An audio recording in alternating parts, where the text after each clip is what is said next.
Hi, I'm Sue Resig, and today for my lunch I'm preparing Swiss chard. And if you've never had Swiss chard, you're going to find out how easy this is to prepare. And it's very similar to a spinach. It's actually milder than spinach. So if you like spinach, I bet you would like Swiss chard. A lot of folks find your heartier greens, like your kale and collard greens, to be a bit strong flavored. Although they're very tasty as well because of that extra flavor. But the Swiss chard's a very nice mild green. You can serve it plain. You can serve it with a little vinegar over it. And it's very easy. So here's what we're going to do. I've washed it already in tap water, and then I've rinsed it in my distilled water, so it's all clean and ready to go. And I'm just going to trim off these kind of dark edges where they were picked, like that. And then I'm just cut the stems up in some little pieces. It's very similar to a celery in texture in the stem, and you can eat that. There's nothing wrong with that stem. That's tasty too, gives you something to chew on. And this is warm. I already had this simmering on the stove, ready to go, but I didn't want to have to walk you over there. You can see I'm just cutting it up into about 1-inch strips. And it's very tender. I just got this fresh from the farmer's market, and I'm so excited to have it because it's going to be very tasty and fresh. I'll have this for lunch today.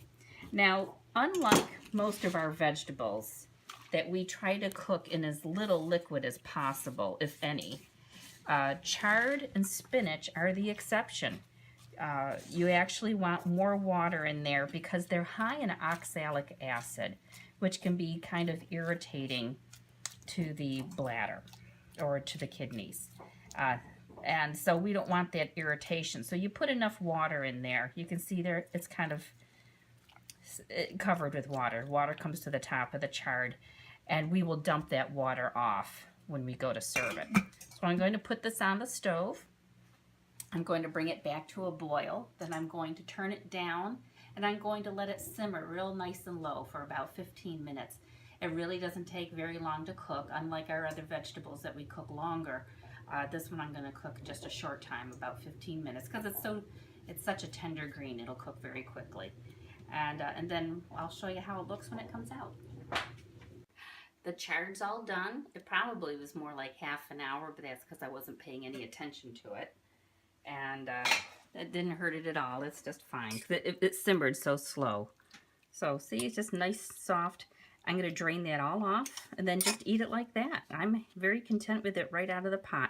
Here, let's try a little bite while we're at it. We'll just twirl that up like a little spaghetti. And it is a little warm. Some people like it with a little vinegar on there, so that would be good, a little apple cider vinegar.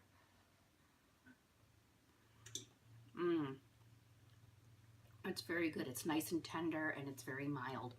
And this actually tastes very nice with potatoes. So if you're having mashed potatoes tonight, or along with your baked potato, it just tastes.